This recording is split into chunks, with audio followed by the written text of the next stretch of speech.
Olá, tudo bem? Metroviários de Cristo e também demais amigos que nos acompanham pelas redes sociais.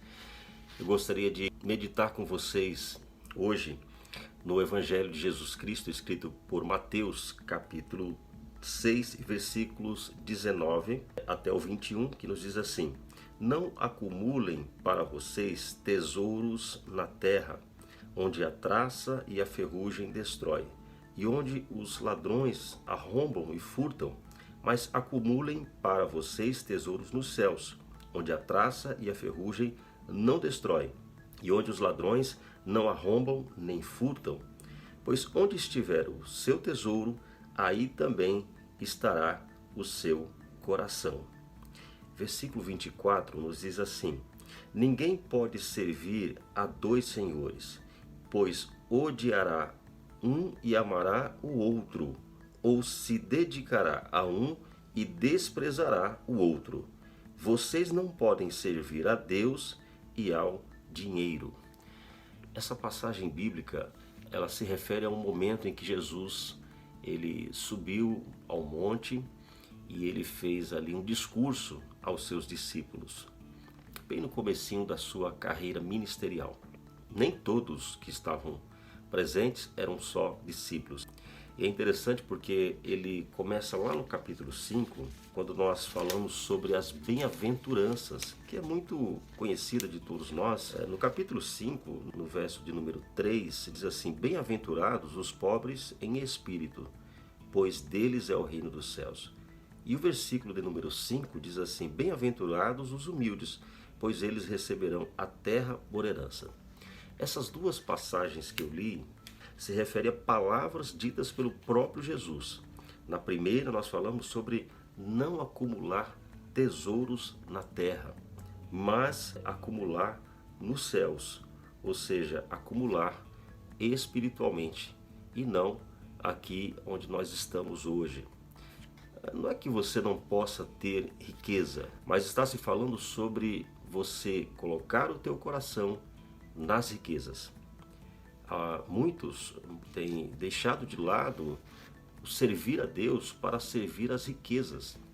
É até interessante que no versículo 24, quando Jesus ele menciona que ninguém pode servir a dois senhores, porque ele vai odiar a um e amará ao outro. Então, se você serve a dois senhores, você terá que dividir o seu coração entre um e outro. Então, Jesus ele mostra oposição para aqueles que servem a dois senhores. É como alguém tentar misturar a luz com a escuridão. Não é possível, porque quando a luz chega, a escuridão ela deixa de existir. Elas são opostas. Então não pode haver luz na escuridão. E também não pode haver escuridão na luz. Mas no final do versículo está escrito assim: Vocês não podem servir a Deus e ao dinheiro. Algumas traduções, esta palavra dinheiro vem como a mamon. Algumas traduções diz: vocês não podem servir a Deus e a mamon. Por quê? Porque mamon era uma divindade que está escrito na língua hebraica como mamon. Inclusive é citada pelo profeta Ezequiel.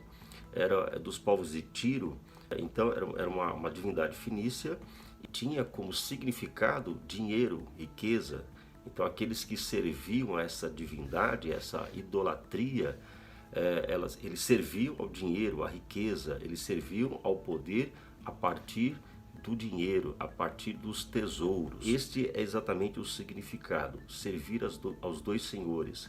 Você estará em serviço naquele tempo, inclusive o termo era um pouco mais contextualizado no sentido de escravidão mesmo. Então, aquele que estava escravo, aquele que estava servo obrigatoriamente de um senhor, não poderia estar servo de dois senhores. Outra passagem interessante, como nós lemos lá nas bem-aventuranças, é que quando Jesus ele se refere aos pobres em espírito, pois deles é o reino dos céus, e depois ele fala também, no versículo de número 5, aos humildes, pois eles receberão a terra por herança. Aqui se fala de virtudes. Então as quatro primeiras bem-aventuranças, elas se referem às virtudes, e as quatro últimas bem-aventuranças se referem a atitudes. Então nessas virtudes, os pobres em espírito e os humildes se referem a virtudes. São As duas podemos compreender como aqueles que estão dependentes de Deus. Aqueles que não têm um coração altivo, que não são orgulhosos em si mesmo, que não se consideram à altura de atender a si mesmo em suas próprias necessidades. Mas aquele que serve a um Deus e sabe que dele provém todas as coisas e que Deus, através do seu reino, atende ao seu povo. O seu reino é o seu governo na terra, é o seu governo espiritual sobre a minha vida, sobre a vida daqueles que o temem. É interessante que tanto eles teriam parte no reino dos céus, como teriam parte na herança da terra. Evidentemente que Jesus não está prometendo riqueza na terra, mas está prometendo herança na terra. Então há uma promessa de providência da parte de Deus. Mas para nós fecharmos o nosso entendimento sobre estas passagens bíblicas, o apóstolo Paulo, escrevendo ao irmão Timóteo, um dos seus aprendizes de ministério, ele escreve no capítulo 6, versículo 3, que diz assim: se alguém ensina falsas doutrinas e não concorda com a sã doutrina do nosso Senhor Jesus Cristo e com o ensino que é segundo a piedade, é orgulhoso e nada entende.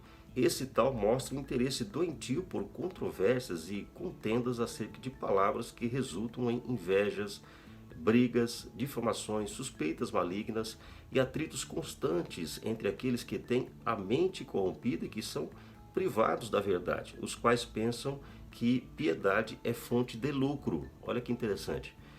No versículo 6 ele diz: de fato a piedade com contentamento é grande fonte de lucro, pois nada trouxemos para este mundo e nada podemos levar. Por isso, tendo o que comer e com o que vestir-nos, estejamos com isso satisfeitos. Os que querem ficar ricos caem em tentação, em armadilhas e em muitos desejos descontrolados e nocivos, que levam os homens a mergulharem na ruína e na destruição. Pois o amor ao dinheiro é a raiz de todos os males. Algumas pessoas, por cobiçarem o dinheiro, desviaram-se da fé e se atormentaram com muitos sofrimentos. Então Paulo está alertando que amar ao dinheiro pode trazer muitos males. O amor ao dinheiro é a raiz de todos os males. Em nenhum momento Paulo está dizendo que você não possa ter dinheiro. Em nenhum momento Paulo está dizendo que você não possa ter lucro na sua vida financeira. O que Paulo está dizendo é que o amor ao dinheiro é a raiz de todos os males. E evidentemente que ele está falando a um aprendiz ao ministério. Mas essa palavra também serve para nós. Quem sabe alguns não estão utilizando erradamente o evangelho e estão tendo lucro com isso. Deus não se agrada disso. E também, quem sabe, alguns não se corromperam por causa do dinheiro, por causa da fama, por causa dos tesouros na terra.